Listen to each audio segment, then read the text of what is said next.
What's up guys, it's your girl Nicole and welcome to my channel. Today we're going to be talking about all things NieR Automata. We're going to be getting into my experience with working on the NieR Automata soundtrack, and I posted the question, what would you guys like to know? I was like overwhelmed with the amount of questions that I got. All right, so let's go ahead and get into the first question. All right, this one is from Funny Fetty. I hope I'm saying that right. For the English version, you wrote your own lyrics, right? Yes, I did. What was the process and what material were you given to write them? So pretty much what ended up happening was I was given like kind of a shell of a song. So they already had kind of the outline of like what kind of lyrics or like what kind of content they wanted the song to be about. So line for line, there were like ideas, just kind of random ideas of what the lyrics should be. And I pretty much just took it and made it a little bit more poetic and translated it into something that was more, you know, song friendly.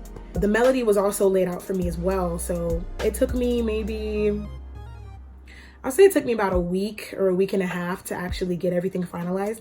I actually kept sending them like versions of the lyrics and they were like, you know, kind of critiquing it and saying like, oh, this is great, or like, actually, can you change this? Or maybe this isn't grammatically correct, and, you know, just things like that. So once we got that all squared away, the song was finished and we recorded it, and that was that.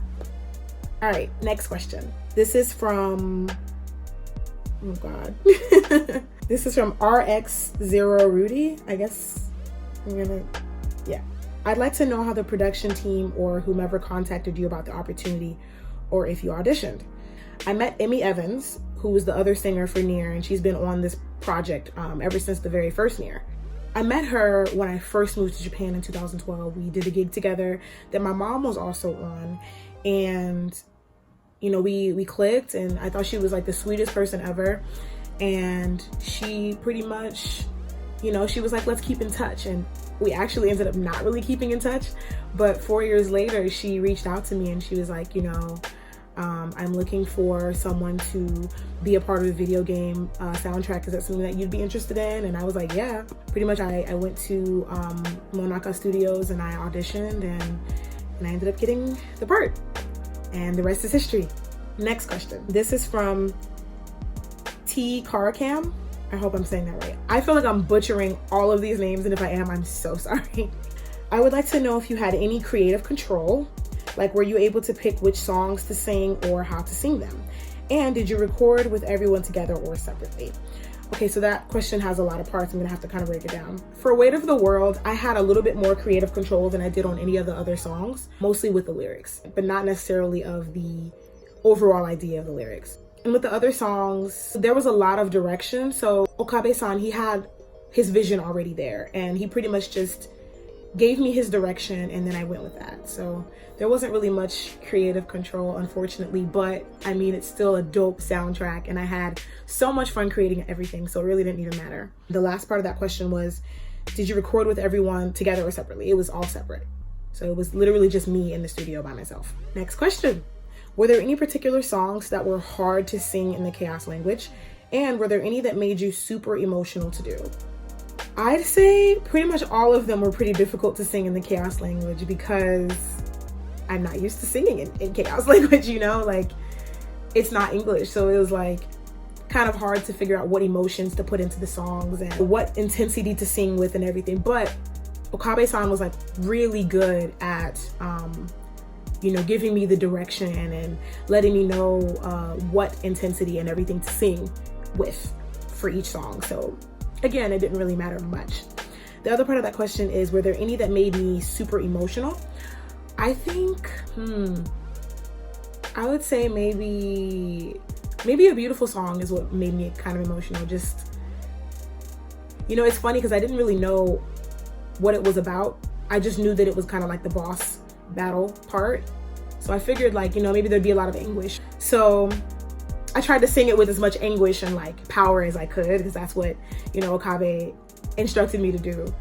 And yeah, every now and then, like when I'm performing it, I do get a little bit emotional when I sing it. Next question.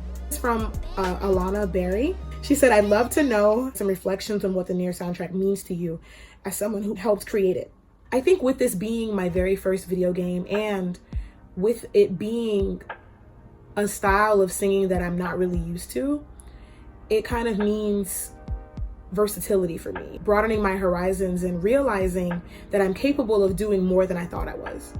So it's kind of like a stepping stone for me, and, you know, realizing that my creativity level is like much more extensive than I thought.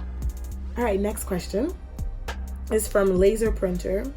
What's it feel like to add your voice to the catalog of Black women singing amazing songs for Japanese games? Honestly, I guess it feels pretty cool. I didn't really think of it before. I didn't really look at it as, wow, there aren't that many Black women singing for video games. I was just kind of like, oh, this is a cool opportunity, you know?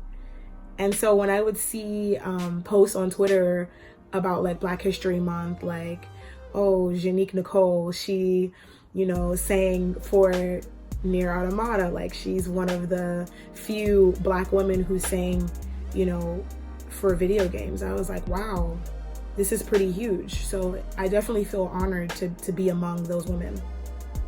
All right, so next question. This one was from Diamond 10th. How would you describe Keiichi Okabe as a composer? Or what are the most interesting aspects of his music?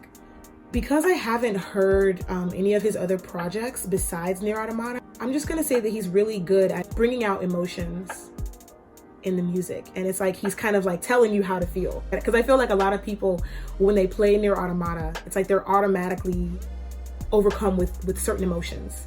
And I feel like that's something that he's really good at, just bringing those emotions to the surface. The next question is from Oi Neko. Did you know about the chaos language before? If not, what was your reaction that you had to sing in said language? Whew.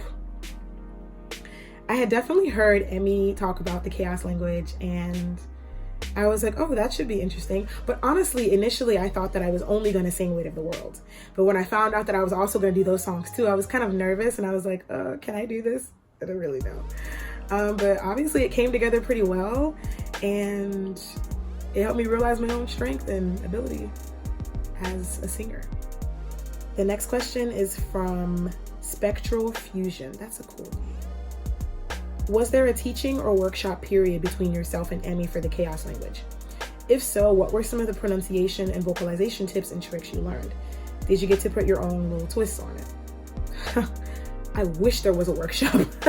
Before I recorded most of the songs, I actually did not have the opportunity to really talk to Emmy, unfortunately. So a lot of it was just me going for it. Thankfully, all of the songs were already written out for me. All of the chaos was already written out.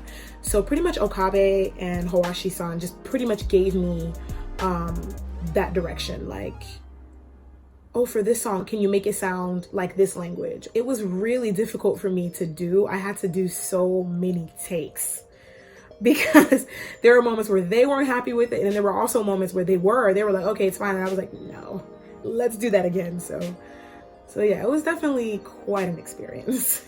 All right, the next question is from Illumina Wolf. I'm gonna guess and say that's how it's pronounced. And it's, how was the whole experience? If you had another opportunity to sing for another Yoko Taro game soundtrack, would you? The experience as a whole was awesome. I mean, from start to finish, and like realizing how big the game was becoming was just like, oh my God, like, I don't think any of us expected it. So it was cool to be a part of something and like kind of watch it grow, like start from, you know, here and then go here, you know? And definitely, if I had the opportunity to sing for another Yoko Taro game, I definitely would. No questions asked. The next question is from F. Bala, or F.A. Bala, I'm not really sure. I'm gonna say F. Bala. How much did you know about the game and characters when you recorded the song? I think you captured the emotions in your voice perfectly, so I'm curious how much you knew. Thank you so much, I really appreciate that. I knew nothing. Nothing at all. Nothing. So to be honest, to see how everything matched so well, I was really shocked. And I think a lot of people think that I knew a whole lot about it. And I would like to give credit to Okabe san for giving me such great direction on how to execute the songs. But I can also, you know, pat myself on the back a little bit too, you know? All right, the next question is from Laura Camargo. I always wondered how you managed to remember all the lyrics and intonations, since in the songs there's no real language. Lots of studying and practicing, pretty much. Yeah, there wasn't really much of a way around it. And I feel like even when I was performing, sometimes I would forget, and I'd kind of make up something. Unfortunately, I hate admitting that, but yeah, like I definitely do flub up every now and then and kind of forget. But the more I do perform, the more I become familiar with everything, and it just sticks, thankfully. So yeah. These next few questions are from That Sax Boy. What was your favorite song to record? I'd have to say it's between Towers and A Beautiful Song. Those are probably the funnest ones to record. Just like with the Towers, getting to do like the harmonies and everything. And then for A Beautiful Song, getting to like sing with a lot of power and emotion. The next one is from Riggy Senpai. What was the feeling of singing Weight of the World with those other singers? That was pretty epic, actually, because none of us had ever sang it together before. We actually, you know, had never even really heard each other's versions before. So it was actually kind of like a surprise for all of us, kind of, which I think we had all heard my version of Weight of the World because that was, you know, the theme or whatever. And that had been out the longest, but I had never heard the Japanese version, and I definitely didn't hear the chaos language version either. So I was like, okay, this is how this sounds, you know. And then just bringing them together, I think, was for the audience very emotional. So it also made us emotional too, just seeing the expressions on the audience members' faces. This is from Nudge1. I'm curious what language the lyrics of the songs you sing are written in. It sounds like Spanglish without trilled R on Memories of Dust. There's no closed syllable in your part on the tower, so it could be future Japanese. Some English features are seen on City Ruins, etc. I'm just curious, but I understand the lyricist of Monaka and people of Square Enix might want to keep it a secret. Actually, I wasn't like sworn to secrecy or anything, so I'm gonna say like for Memories of Dust, that's supposed to be inspired by like Indian language. For Tower, it's actually Latin. For City Ruins, I'm actually not sure. Probably English more so, I think, for City Ruins. You got that one correct. And then, of course, A Beautiful Song. That one was definitely like maybe some African language. I'm not sure which one, but yeah.